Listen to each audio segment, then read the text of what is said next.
Hey everyone, you're watching Road Trip After Hours with the WWE Hall of Famer, Teddy Long, Theo Dizzle, Coach Dizzle, and his main man, Mac Davis. You're watching on YouTube. And if you don't watch it, it's one-on-one with The Undertaker.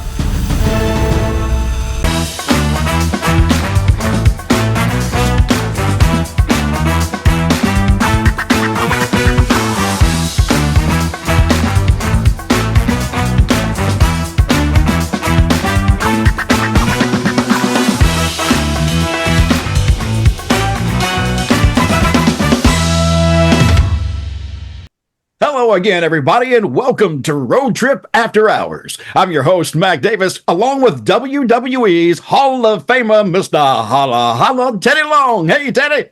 Hey, what's up, Mac? I just want to say one thing before we get started here. I see where you refuse to wear a T-shirt that advertises Road Trip After Hours, so I see you got something nice in the background. So yeah, you like that? Yeah.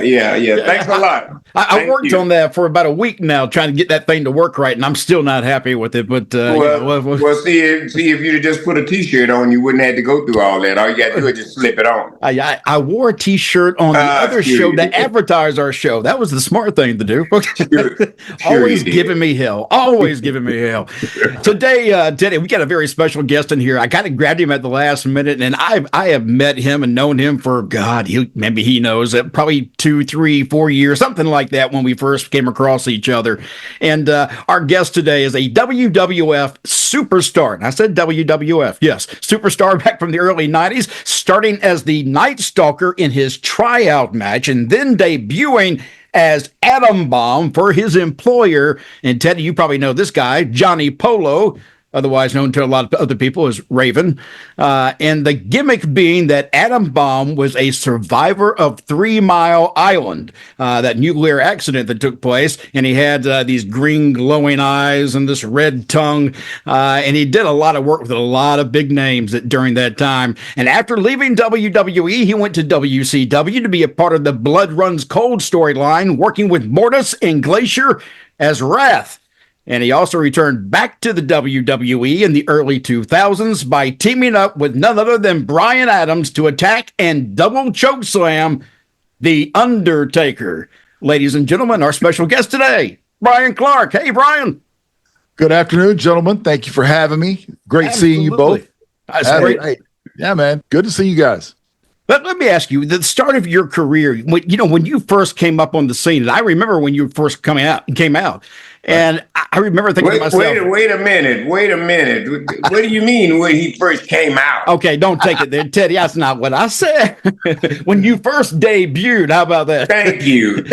When you first debuted, your image on screen was just, you were such a massive looking individual. Immediately, I'm thinking, oh, this guy's prime for The Undertaker. There's going to be a storyline somewhere in here. When you first got there, what were you told when you first came in as Atom Bomb? Well, there was there were no promises or really guarantees or anything. I think that coming out of Smoky Mountain Wrestling, Jim Cornette's promotion, yep, I got a call up and I got a tryout. And again, it was like the mid 90s, early to mid 90s. And I got a tryout and they hired me right away and came up with that gimmick. And it took a few months for them to get everything materialized. And it was put together, presented to me, and said, "Hey, this is your character. This is what you're going to be." And that's sort of what they did during that time frame. A lot of guys got some gimmicks. Some people actually used their names, but very few people. Usually, there was a gimmick associated with it, and I happened. I was going to say that I had heard at one point, Bryan, I don't mean to cut you off, but I do want to mention that I had heard a rumor at one time that you were presented with 2 names when you first got there. Now, one of them was Atom Bomb, which is the one you chose. And the other one, if I'm not mistaken, was it the Ringmaster, the other name that you were given? That was one, and there was actually 3. Okay. There was one that sort of tied my military career to a character. The second one was Atom Bomb, and the third one was the Ringmaster. Those all 3. And back in those days, what they did is they trademarked a lot of names. Yes. And like you said, Atom Bomb and of course, Steve Austin's gimmick later on, of course. But they sort of had that in the bank, and they brought it out. But that was one of the names. And at the time, I felt of the 3, I think that I could do the most with Atom Bomb, it being a 3 Mile Island deal with just a nuclear monster. I felt like I could do a lot more with it. So that's why I chose that one. And I would imagine, because you're a very creative individual, for a lot of people who may not know you behind the scenes, but you are very creative. So I can imagine the Atom Bomb was more appealing because there is more you could do on the on your canvas as far as how you wanted to paint that entire thing. So I'm sure that would be a reason why. When you were in WWE, who were some of the folks you were working with at the time, Bryan? Because I can sit here and try to name off everybody, but I can't. So yeah. Sure. I honestly, I worked just about everybody in the company. We were, at the time, we were on the road about 290 days, maybe a little more, depending on if we had extra television taping or interviews or an appearance.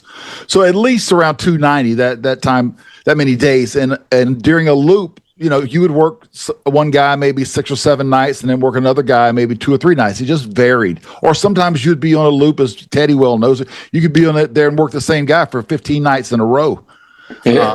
Back in that time frame. And I remember one year I did 10 tours of Europe in 1 year. Just every one that came up, I was on just about every one. And actually, I really got, like I said, I got a chance to work with everybody up and down the card. But at that time, I felt that, and of course, the payoffs also paid off of the houses, and the European houses were always sold out. Yeah. Their crowds were just so hot and rabid, and I mean that in a good way. I love the European fans, and always had a great time there. And while you're speaking on that, Bryan, at that particular time, a lot of the guys now that are doing the overseas trip, they got it made, because they'll go and stay a week or 4 days and come home. Brother, when me and you were doing it, it was 15 days you stayed overseas. 15 days you stayed there. So, I feel you, bro. I know exactly how that feels. And then when you come back, you don't go home. You go straight to TV taping. You went straight to TV. Yes. Yeah, you got off the plane, went straight to TV. Yep. Bryan, let me ask you, the name of the show is Road Trip After Hours. We're talking about all this travel. Are there any road stories you can remember that you can pass along that may be interesting? There's so many. I'm sure you get the same answer from every guy. There's so many, because almost every loop there's a story, and something happens to somebody somewhere along the road, and you're either everybody's laughing their ass off about it in the locker room, or there's always something. Well, let me ask you. There is a story that I've heard now, and this came from Harvey Wippleman, or Downtown Bruno. So but he did tell me a story at one time that he was in an airport and y'all were all traveling together. I think it was London Heathrow Airport, maybe, after some terrorist actions had taken place and caused the planes to land. He says that you had kind of wandered off and they were about to board the plane. He starts yelling out in the airport, "Bomb! Bomb!" scaring everybody half to death and trying to get your attention. Do you recall that? I do recall it. The only difference is that it was actually in Ireland. That's where they were having the bombing. So it would have been better if it would have been London. I would have had a chance, But he actually said it in Dublin's airport, and I was I don't know, a gate or two away, and everybody got him calmed down real quick. That's one of the a million stories that I know that you told me. You were telling me that in our messages back and forth, you said if I could think of any road stories, and there's always. I'm going to tell you one, okay? Okay. And I'm not going to give any names on anybody. I'm just going to give you. No, I'm not. I cannot do it. Cannot do it. That's fine. Okay. True story. I'm probably going to get in trouble for this. I hope not. No. Either way, they'll probably forget it. This was the early, I say about 94, 95. So if you know the roster, you'll have an idea of who was there. We were at North Charleston Coliseum there. You guys know where that's at? Yep. And it was at the time it was new. It had opened up. I don't know if there was. I'm sure they got a name for it right now. They changed names so much of the arenas. Oh yeah. And so we were all staying very close to the airport, and I want to say it was either either a Marriott. It may have been a Marriott. Could have been it could have been a Holiday Inn. Honestly, I cannot remember, but I do know there was a sports bar right next to it. So, of course, after TV tapings and blah, blah, blah, all the boys, they want to eat and have a drink if they, want to have a drink. And so there was a lot of us in this sports bar, and there was this one girl there, and there were some pool tables in this bar. And so this girl just kept really just bashing the boys big time and just bashing the business. I mean, just left and right. And we were like, wow, that's a little stiff, Yeah. No, we're just, but she was getting really, she was getting lit up. I got you.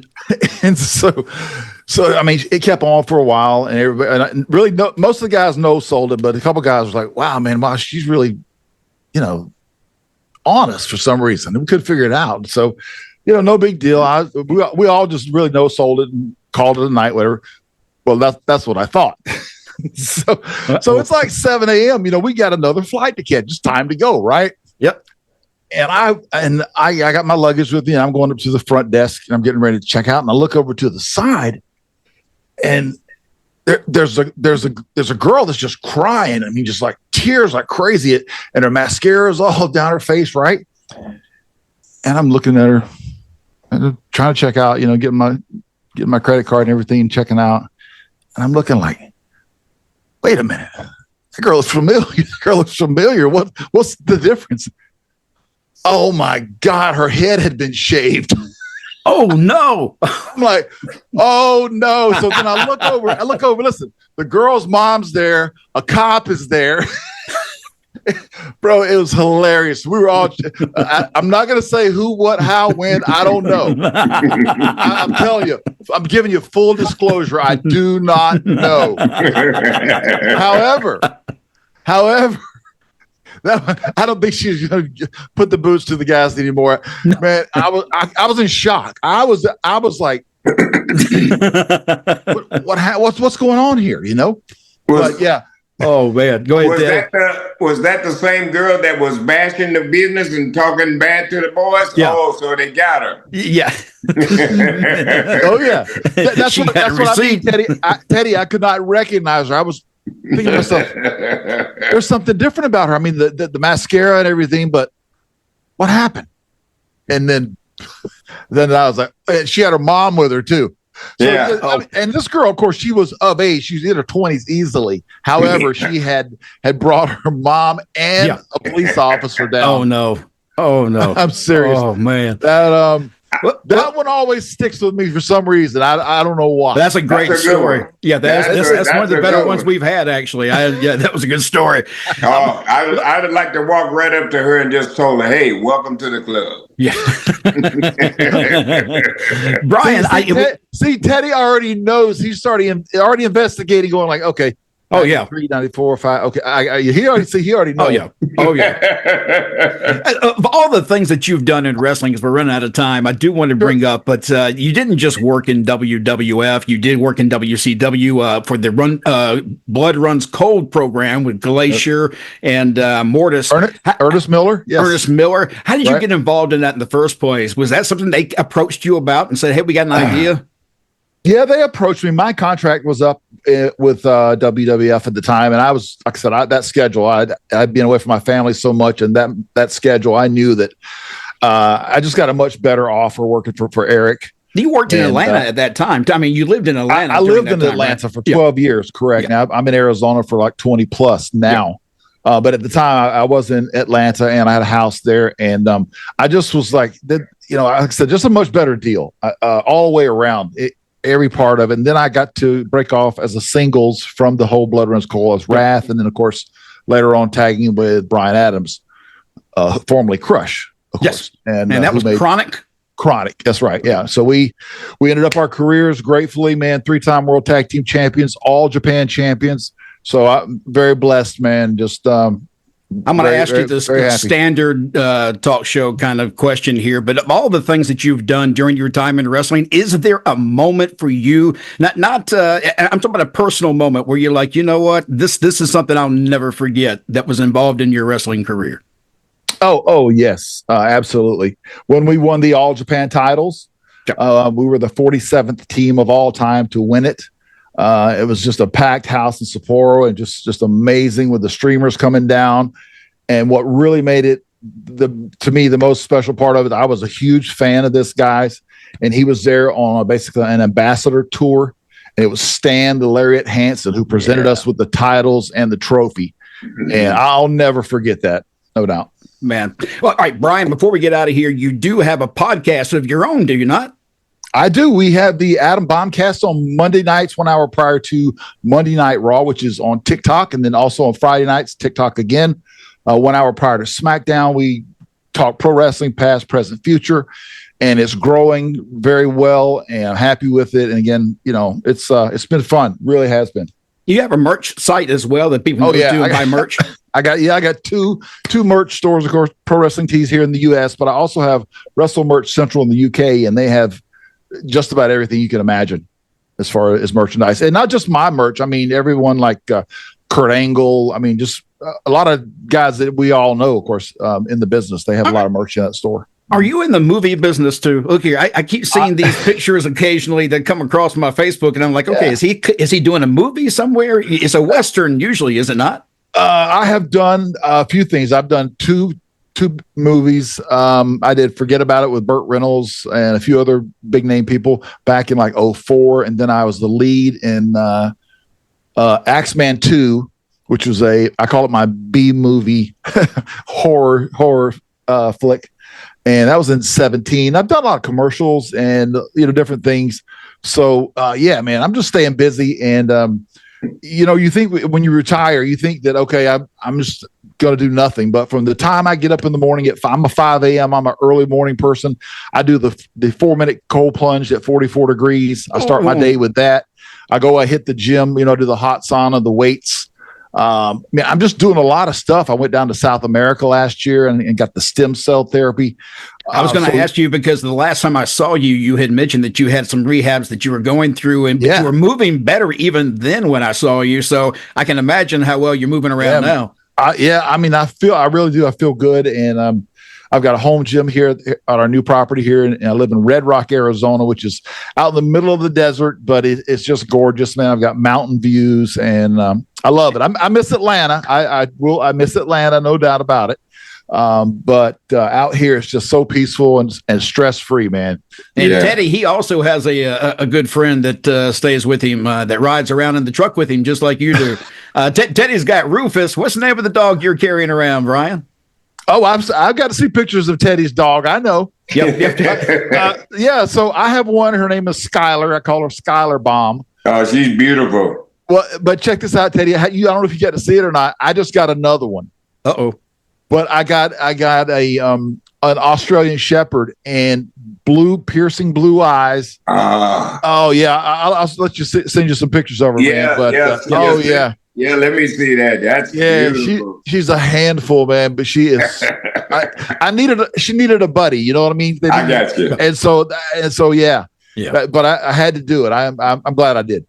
Bryan, thank you so much for being on the show today. Like I said, I know it's the last minute thing. I kind of reached out to you, but I just had a feeling that, we'd be able to pop this pretty quick. It wouldn't be an issue. And you were fantastic. You immediately responded, and I appreciate that more than you can know. Hey, man, when I can be on the screen with these legends right here and Teddy Long, the greatest manager of SmackDown of all time. Are you kidding me? Thank you. You know what's up, man.